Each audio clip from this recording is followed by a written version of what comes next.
خواتین حضرات، علی حسن کی اس کتاب الٹ دنیا کی سیر پر تبصرہ کرنے کے لیے یوں تو ہم نے صاحبان فن کو مدعو کیا ہے، مگر اس سے پہلے آئیے علی حسن کی اس کتاب سے ایک اقتباس سنتے ہیں۔ اس سے آپ کو علی حسن کو سمجھنے میں اور کتاب کو سمجھنے میں مزید آسانی ہوگی۔ یہ اقتباس پیش کرنے کے لیے میں زحمت دوں گا محترمہ کوثر سید صاحبہ کو کہ تشریف لائیں اور پیش کریں۔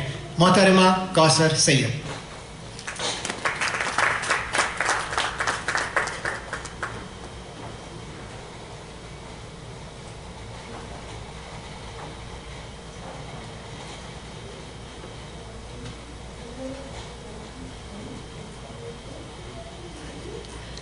میری طرف سے آداب اور سال نو کی مبارکباد قبول فرمائیے۔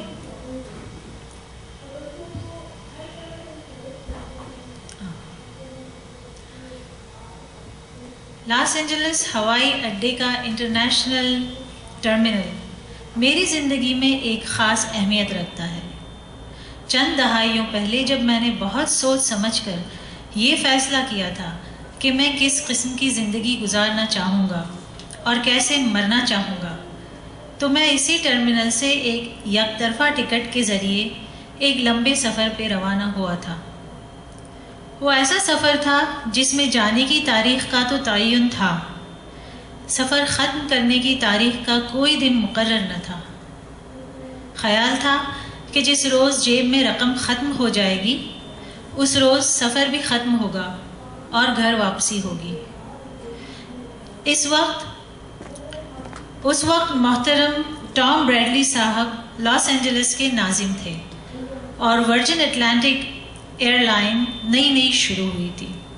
ورجن اٹلانٹک کا لاس اینجلس سے لندن کا یک طرفہ ٹکٹ سب سے سستا تھا اور یہی ٹکٹ میں نے امریکہ سے فرار کے لیے استعمال کیا تھا۔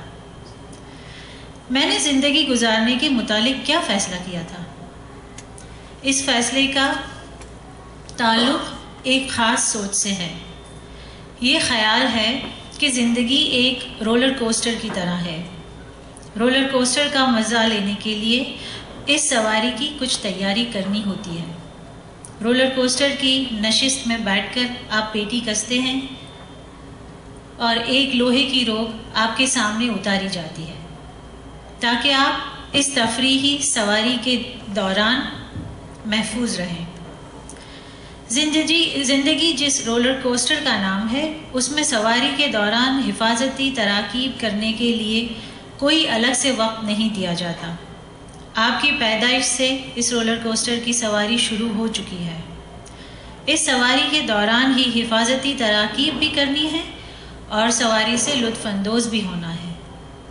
بہت سے لوگ زندگی ایسے جیتے ہیں کہ وہ مستقل زندگی جینے کی تیاری کر رہے ہوتے ہیں۔ وہ مالی استحکام کی تیاری کرتے ہیں یا زندگی میں ایسے وقت کا انتظار کرتے ہیں جب ان کے اوپر سے ذمہ داریاں کم ہو جائیں گی۔ گویا وہ زندگی جینے کے لیے کسی خاص وقت کا انتظار کر رہے ہیں، اور یقیناً زندگی انتظار کرنے کے لیے نہیں ہے، زندگی تو جینے کے لیے ہے۔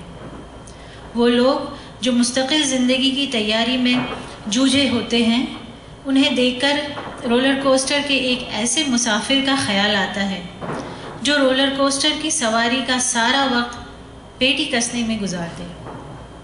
پھر جب یہ شخص پیٹی کس کر فارغ ہوگا اور اسے خیال ہوگا کہ وہ اب رولر کوسٹر کی تفریح سے لطف اندوز ہوگا تو اسی وقت رولر کوسٹر رک جائے گا اور اس شخص کو بتایا جائے گا کہ تفریحی سواری اپنے اختتام کو پہنچی۔